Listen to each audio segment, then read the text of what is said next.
Local programming on KRWG Public Media made possible in part by viewers like you. Thank you.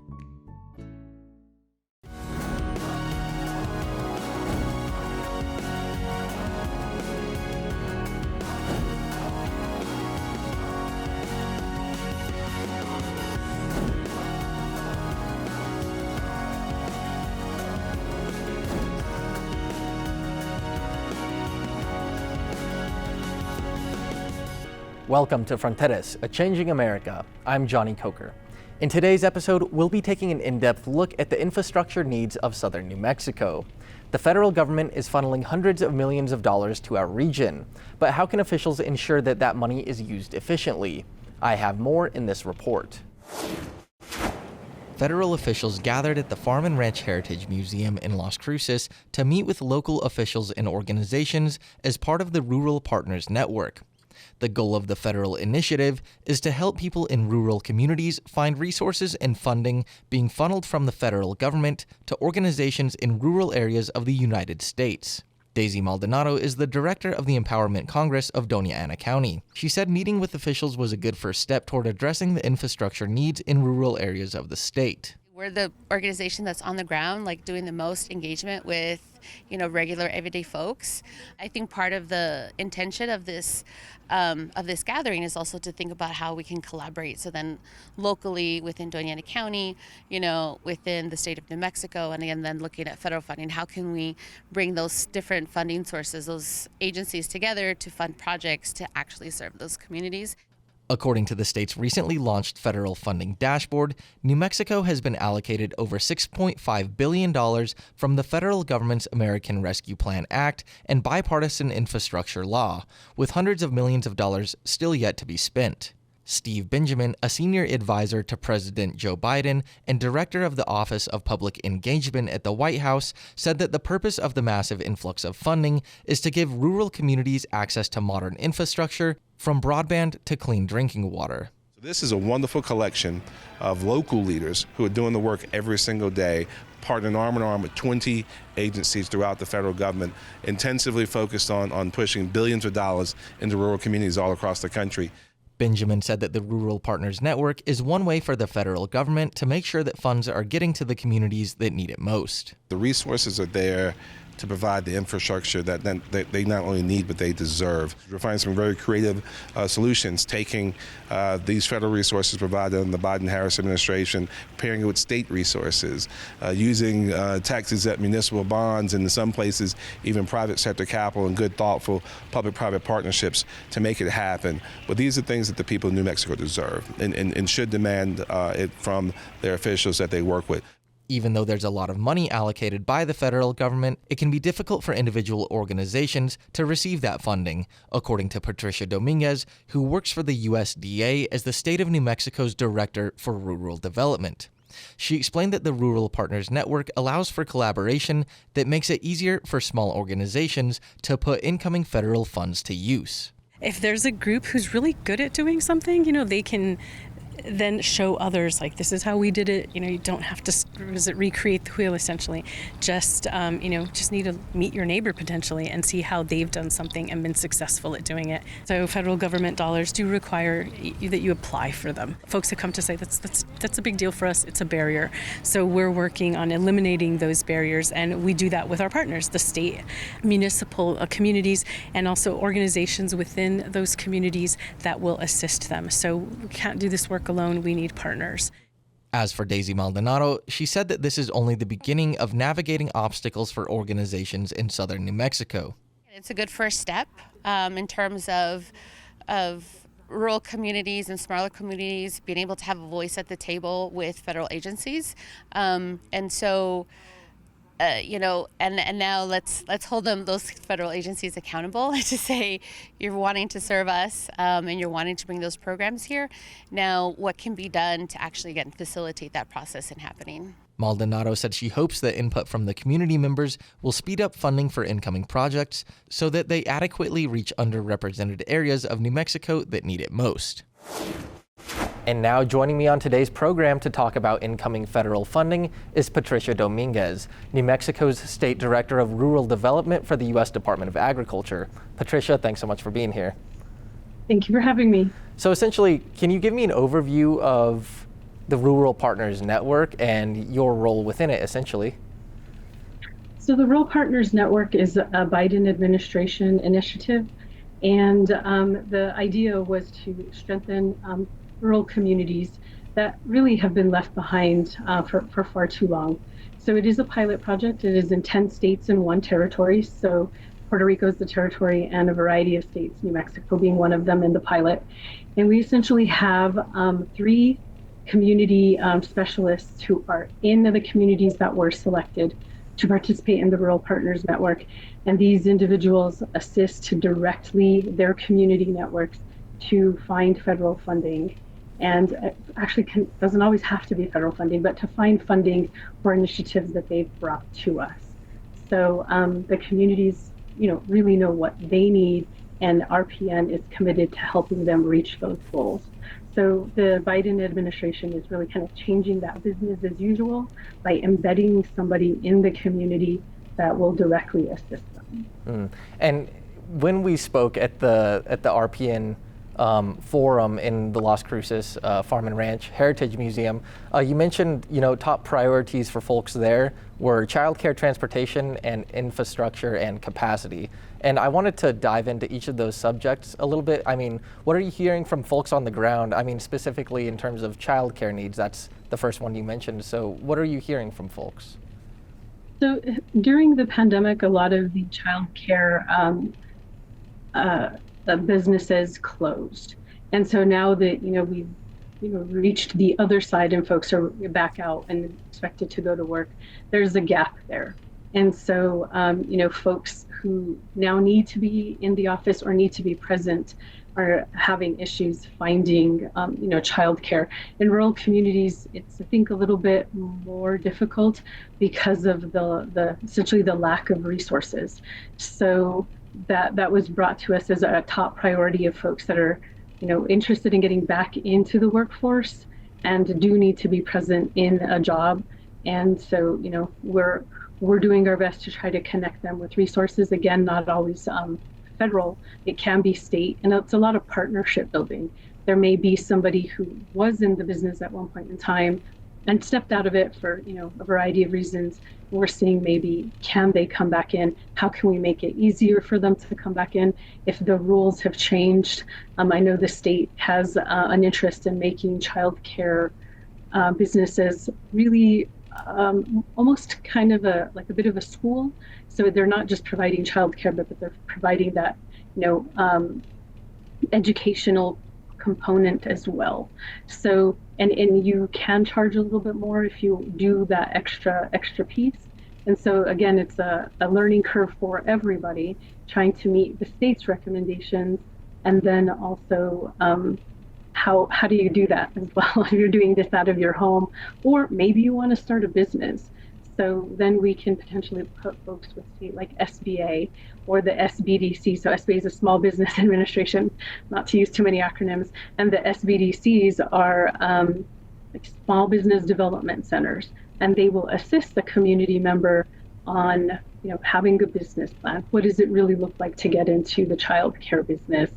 If you do add the added component of education, what does that look like? What type of staff are you going to need to recruit?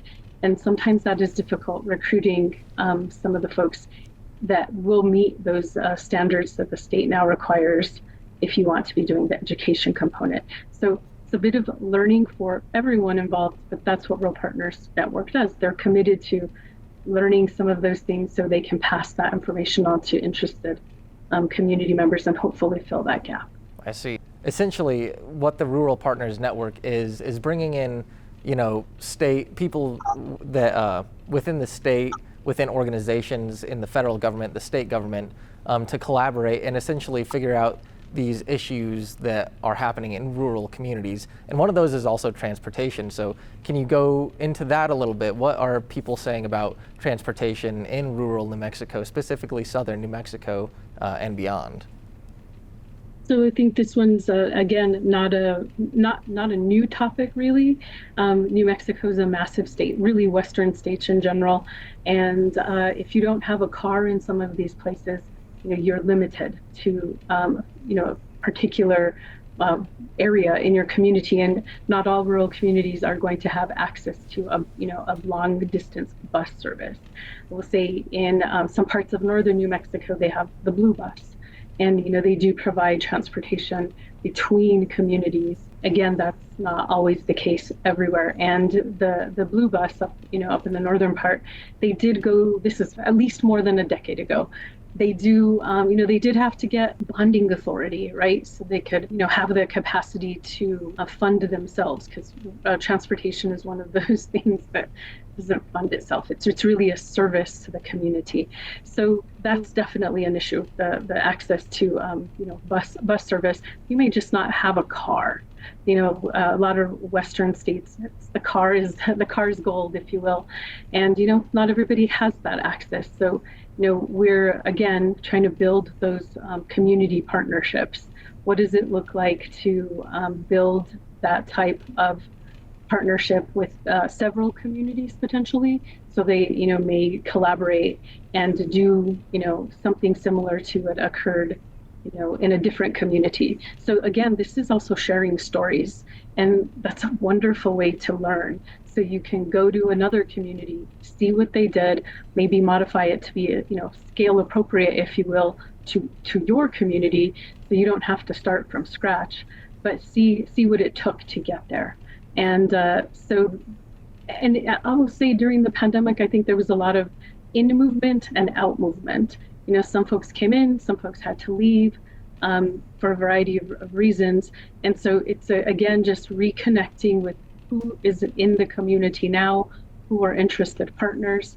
And sometimes all it takes is somebody meeting at a meeting, or, friend of a friend, that kind of thing, to start sharing out this information and learning what somebody else has done. So transportation in the large Western states has just always been an issue because of the distance between a needed community service and where folks are living. And it sometimes is difficult to have, I'll use healthcare. Some communities can't sustain a clinic, so you have to go to a neighboring community that has a little bit more population, and that's where you get your service. But you need to be able to get there. And so these are some of the conversations that we're having. How do we get folks there?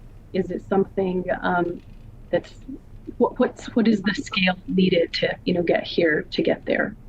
And Trish, you mentioned part of the Rural Partners Network is a big part of it is that collaboration and learning from other folks who have done this type of thing in the past. Are there any models, maybe even specific to public transportation, what other Western states or communities have done that could work in New Mexico? Obviously, New Mexico is a very poor state, so they need, I would assume New Mexico needs a lot of money to do this type of thing. But are there any models out there that you know of that New Mexico could essentially model itself after?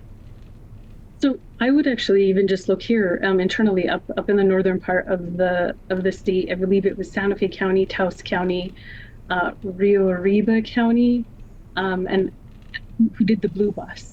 And again, right, it wasn't easy. It's just, I'm dating myself. This was many years ago when I worked for the Department of Transportation. Some of these were taking place. And so those counties collaborated, got together, created a transit authority, if you will, and then also did have to go to their voters and seek essentially a levy, so that they could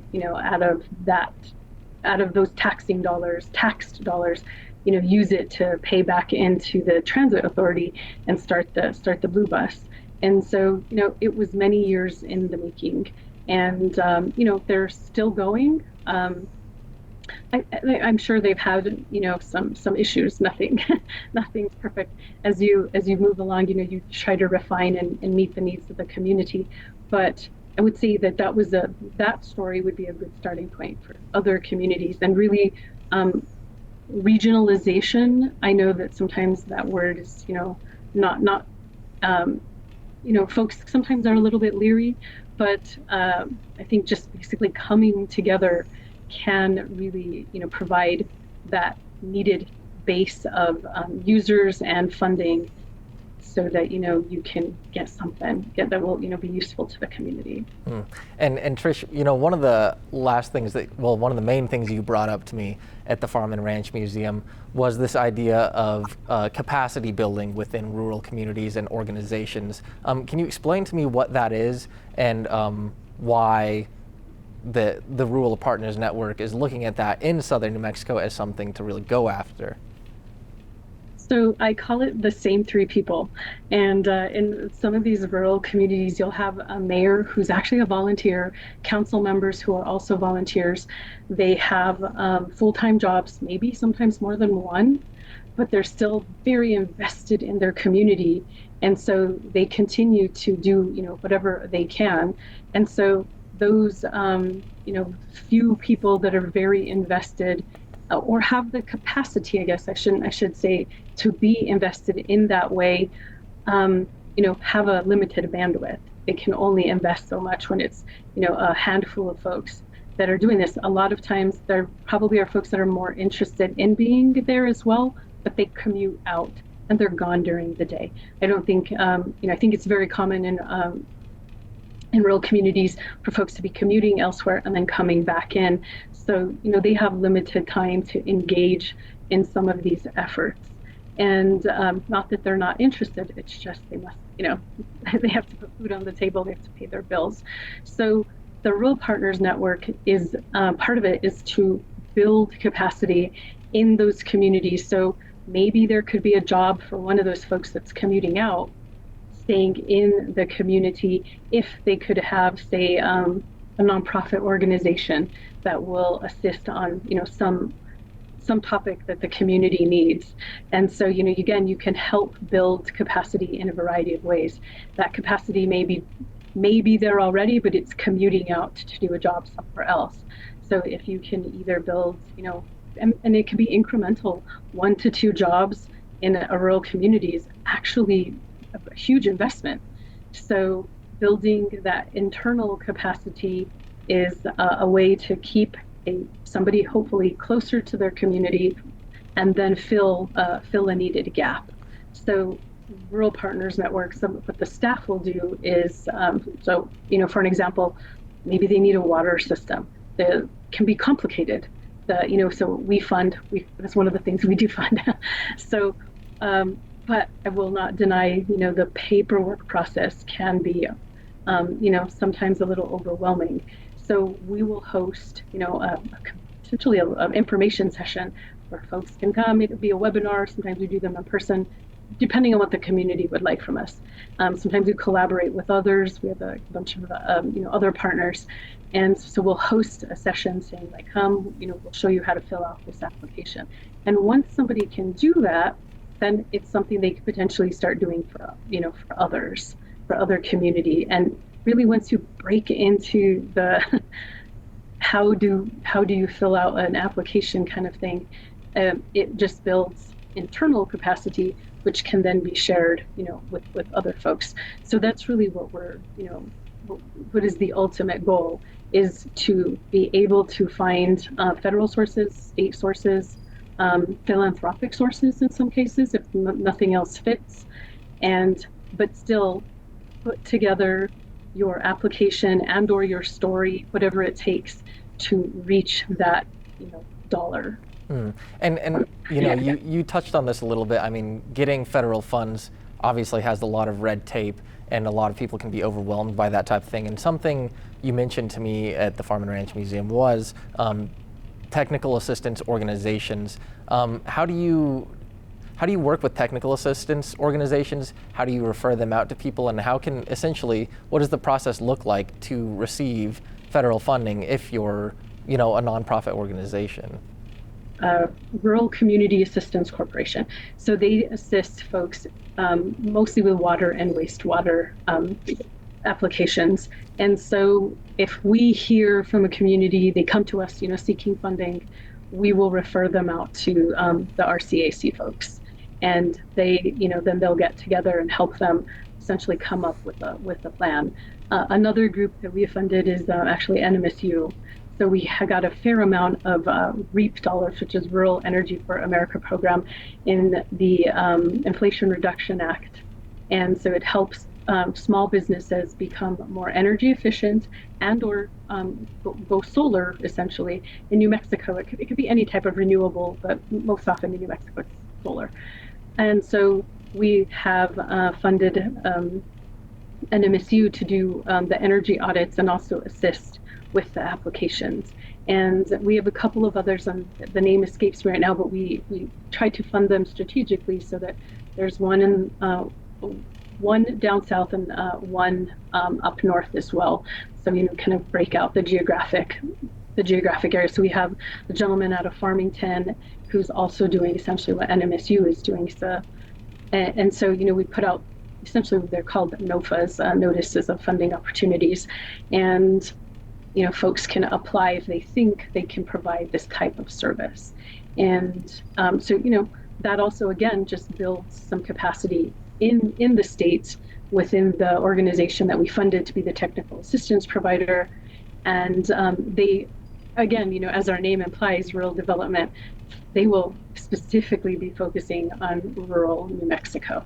So, it's again another way to get federal dollars into rural communities, and also federal dollars into partner organizations that serve rural communities. Mm-hmm. And Trish, being a part of the USDA, I'm sure you're well aware of the access, essentially food deserts in New Mexico and the lack of nutrition in a lot of areas. So how much of a conversation is food security within the Rural Partners Network, and what kinds of conversations are happening in terms of making sure that money gets to where it needs to go, essentially? So food deserts are absolutely a thing. The Food and Nutrition Service is a different part of USDA, not specifically rural development, but we're all sister or partner agencies. So we have what they call rural desk officers in other agencies. So within the Rural Partners Network, in each of the different agencies that have signed on to be part of the Rural Partners Network, they will have the rural desk officer, which is essentially our point of contact into that agency. And if we hear from a community, we we may need a small food grocery store, or B, we're afraid of losing our grocery store.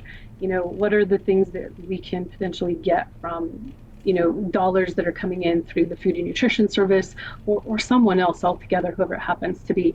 So the Rural Partners Network staff member will reach out to that desk officer and have a conversation with them and see what's available through their agency. So that's been really helpful to identify a specific point of contact in a different either part of the USDA or completely outside of USDA, in all the other federal agencies that are participating. So we can just reach out and have somebody to have a conversation with, and hopefully take that information back to the community that's asking for it.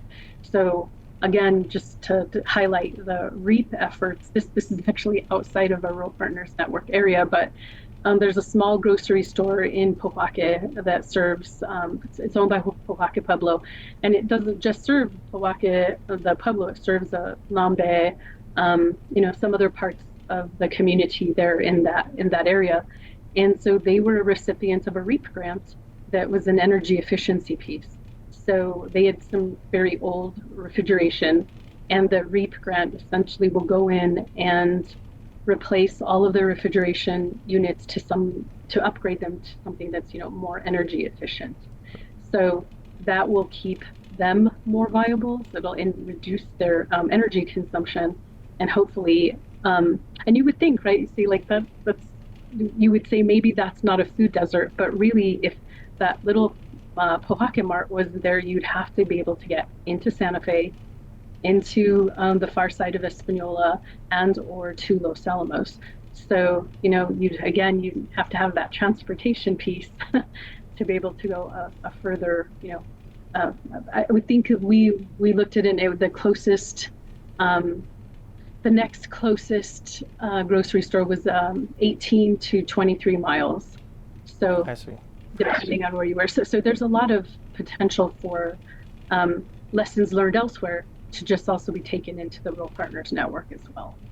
And just, I did want to ask one more question, Trish, and that is, and because we don't have time for anything else, but how productive do you feel that the Rural Partners Network is in terms of collaboration and in terms of facilitating actual change? What is your message to the audience about how effective it really is? So I think it has been actually really effective. So in our Las Cruces network, we were able to connect a local meat processing company with NMSU to do a butcher certification program. So the meat processor needed some essentially skilled workers. They were doing some of this work internally, but they wanted to do it on a larger scale. So NMSU came up with the butcher certification program, something now that is open to any community member and can be a skill, statewide, if you will. But so they collaborated there, and now they're going to be sending, they're a nationwide company. They're going to be sending folks from other states to New Mexico to do this certification. So you would say it's very effective, essentially, in terms of being able to facilitate these programs? Absolutely. Yeah. It's just a matter of connecting. We're the connector. We're that glue that brings other people together. I understand. Well, unfortunately, that's all the time we have for today. Patricia Dominguez is the state's Director of Rural Development in New Mexico for the U.S. Department of Agriculture. Thanks so much for joining us today, Trish. Thank you for having me. That's all for today's episode. Remember, you can stay up to date on the latest local news on krwg.org.